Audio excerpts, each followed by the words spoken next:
Bonjour à tous, ici Adrien. Aujourd'hui on est le dimanche 23 octobre 2022 et dans cette vidéo nous allons répondre ensemble à la question suivante. Est-ce que je quitte définitivement Vivaldi à cause d'un test en relation avec le respect de la vie privée des navigateurs internet?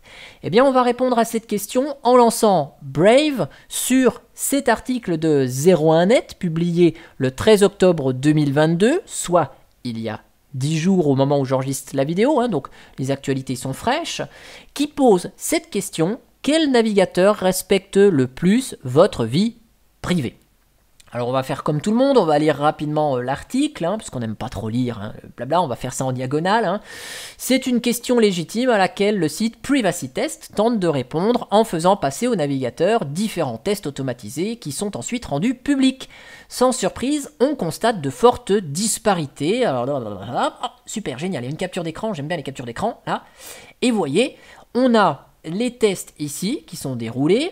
Quand on a une petite coche verte, c'est que le test s'est déroulé avec succès. Quand on a une croix rouge, c'est qu'il y a un échec sur le test. Et quand il y a une petite barre verte, c'est que la fonctionnalité n'est pas présente. Et là, qu'est-ce qu'on remarque? Eh bien, c'est que c'est vert partout sur Brave et que Vivaldi, que j'utilise depuis de nombreuses années, eh bien, il y a plein de croix rouges. Donc Vivaldi, bouh! Vivaldi, bouh!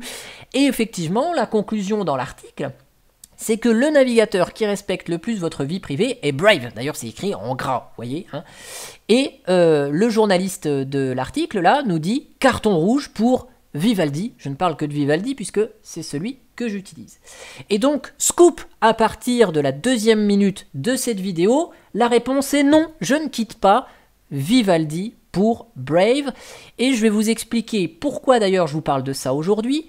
C'est parce que depuis que cet article a été publié sur 01net, j'ai reçu de nombreux messages privés sur Telegram, sur Twitter. Je vous en montre que 2 ici et j'ai masqué le nom des personnes qui ont posé ces questions et qui m'ont demandé ce que je pensais de cet article, sachant que je vous ai montré à plusieurs reprises Vivaldi. On en a parler ensemble des options de confidentialité, du respect de la vie privée de Vivaldi. On en a parlé longuement, en long, en large et en travers lors du 35e épisode C'est quoi qui dit avec Gaël. J'étais avec Gaël qui faisait partie de l'équipe de Vivaldi. On a parlé vie privée, on a abordé tous les sujets, répondu à toutes les questions que vous vous étiez posées. Et donc, je vais vous dire ce que je pense de tout ça. Première chose, je parle dans un premier temps de l'article de 01net.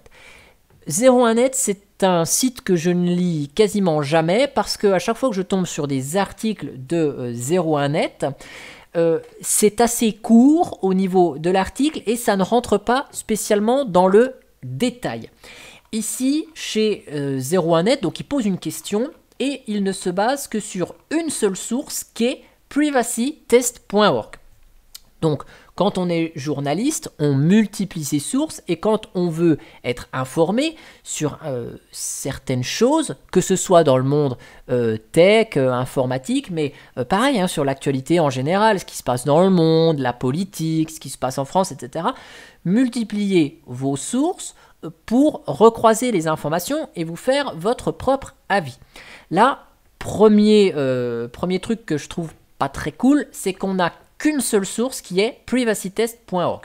L'article, vous avez vu, il est assez court quand même pour juste présenter une capture d'écran d'un test qui est d'ailleurs tronqué. Si vous ne voyez pas, c'est écrit blanc sur blanc, je vous mets en surligné ici, une partie des résultats mesurés par privacytest.org. Ici, on voit que la phrase est écrite en gras, qui met Brave en avant, et que juste derrière, on a LibreVolf et Tor. Pourtant, Tor, ici, n'a aucune croix rouge. Et il y a des fonctionnalités qui ne sont pas présentes dans le navigateur Tor, donc forcément, on n'a pas d'échec sur le test. Alors, on va essayer de démêler un petit peu tout ça en allant directement sur le site privacytest.org. Vous voyez, ça s'arrête à XML HTTP request cache.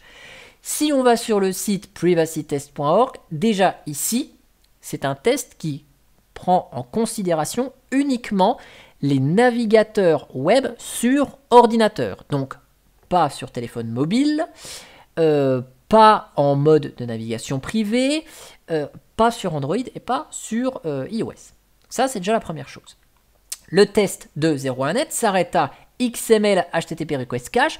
Donc effectivement, ils doivent être comme moi, avoir un écran 1920 par 1080 et il n'y a que cette page-là qui tient sur l'écran. Oui, mais si on descend, regardez, hop, juste en dessous, on a une croix rouge ici. Donc vous voyez, Brave ne respecte pas, selon les critères de test de privacytest.org, tous les critères. Vous voyez, il y a des croix rouges quand même hein, chez Brave ici. Alors, effectivement, Vivaldi a des croix rouges aussi, mais là, bon, ok, il y a des trucs bien ici, mais il y a des croix rouges, donc il n'y a pas du vert partout.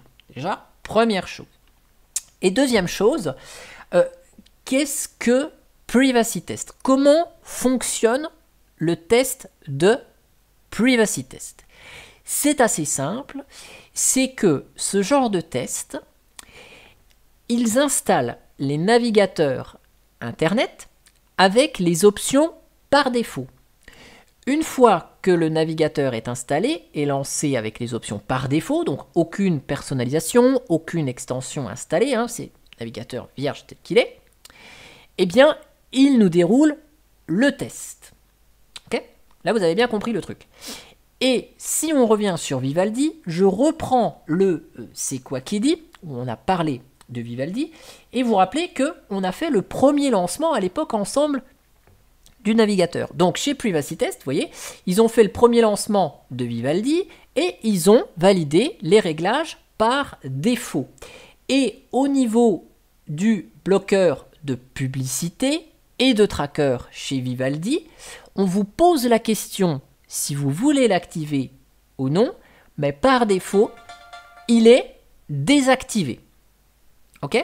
Donc ça veut dire que déjà, s'il y a des tests qui sont faits et que le bloqueur de tracker ou de publicité de Vivaldi vient bloquer des éléments, ça ne figurera pas dans le test. Ça, c'est la première chose. Et deuxième chose, si je vous lance Vivaldi ici, je vous mettrai d'ailleurs dans le descriptif de la vidéo le lien vers cet article du site de Vivaldi qui indique ce qu'il pense du test privacytest.org. Hein. Quand vous allez dans les paramétrages de Vivaldi, dans sécurité et vie privée, vous pouvez désactiver plein d'éléments. Et vous pouvez, si vous le souhaitez, désactiver les DNS de Google, tout un tas de services de Google qui vont donc renforcer votre vie privée. Vous pouvez désactiver tout ce qui est Google Service Token, Web Store, ce qui fait que vous n'aurez plus la possibilité d'installer d'extensions depuis le Google, le site des extensions de Google. Je vous indique au passage que Brave, si vous avez besoin d'installer des extensions, vous allez aussi sur le magasin d'extensions de Google. Donc là, vous voyez, vous pouvez désactiver plein d'options. Vous pouvez décocher cette case, hein, diffuser l'adresse IP pour de meilleures performances en WebRTC. Donc, vous pouvez affiner après installation, mais selon vos envies, les paramétrages de vie privée de Vivaldi, activer le bloqueur de publicité, le bloqueur de tracker, paramétrer vos cookies, refuser les cookies tiers, refuser les cookies de manière générale. Donc vous voyez, il y a plein de configurations possibles dans Vivaldi. Donc si je reviens sur cet article, il s'appuie uniquement sur un test qui est celui de Privacy Test et qui prend en compte les options par défaut des navigateurs Internet.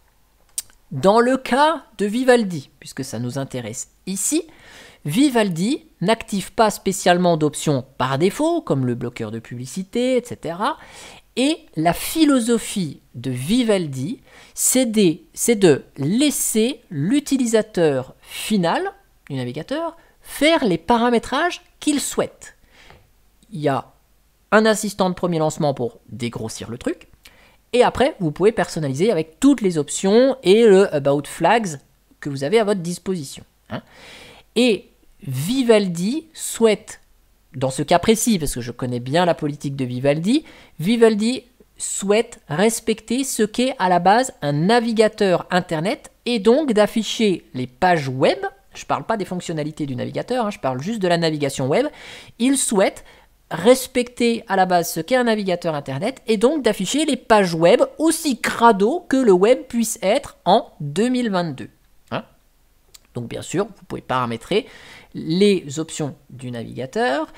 Évidemment, ici, on parle de privacy test, mais n'allez pas voir un comparatif de navigateur Internet sur le site d'un éditeur de navigateur Internet. Si vous allez sur le site de Vivaldi, vous allez avoir un comparatif avec Firefox, Chrome et puis Safari et Edge, je crois, qui évidemment va mettre en avant les fonctionnalités de Vivaldi. Donc vous aurez un petit tableau récapitulatif qui vous dit que Vivaldi a un lecteur de flux RSS, un client de courrier électronique intégré, que Vivaldi il a également les gestes rapides à la souris. Bon, c'est évident que chaque éditeur de navigateur Internet va mettre en avant les fonctionnalités qui lui sont propres. Ça, c'est évident. Donc, allez sur des sites plutôt indépendants pour regarder des comparatifs de navigateurs et multiplier les sources. Regardez aussi comment sont faits ces tests. Hein. Et donc, dans le cas de Privacy Test, c'est les options par défaut. Okay. Donc, ce test est un petit peu biaisé dans le sens où il n'y a aucune modification qui est faite sur les navigateurs Internet. Et Firefox, si vous souhaitez, pour parler de lui hein, et ne pas parler que de Vivaldi, si sur Firefox vous voulez respecter énormément votre vie privée, il faut aller installer des extensions, aller modifier des paramètres dans les paramètres de Firefox, voire même si vous souhaitez encore plus renforcer votre vie privée, vous pouvez aller dans About Config et aller désactiver des clés en fonction de ce qui vous intéresse. Hein.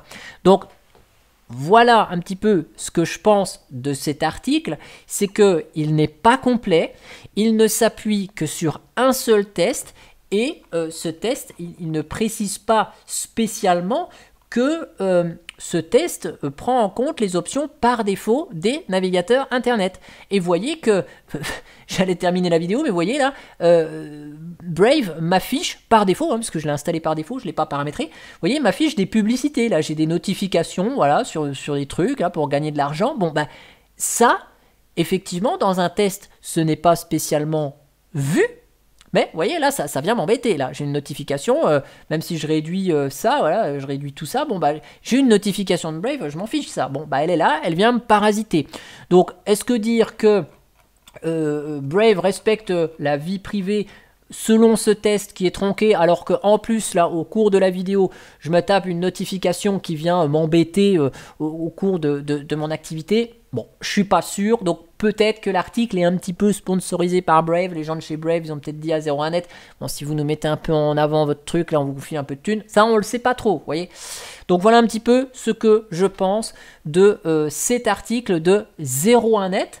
En tout cas, j'espère que cette vidéo vous aura plu. Je vous mettrai dans le descriptif de la vidéo le lien vers l'article 01net dont on a parlé ici, le site privacytest.org au complet, comme ça vous pouvez vous faire votre avis avec ça et aller voir aussi en mode de navigation privée pour les différentes plateformes ici. Je vous mets aussi en lien l'article de Vivaldi qui répond à la question sur ce qu'ils pensent eux, uniquement Vivaldi, hein, de Privacy Test. En tout cas, j'espère que cette vidéo vous aura plu et moi je vous dis à bientôt pour une prochaine vidéo. Allez, ciao ciao, bye bye.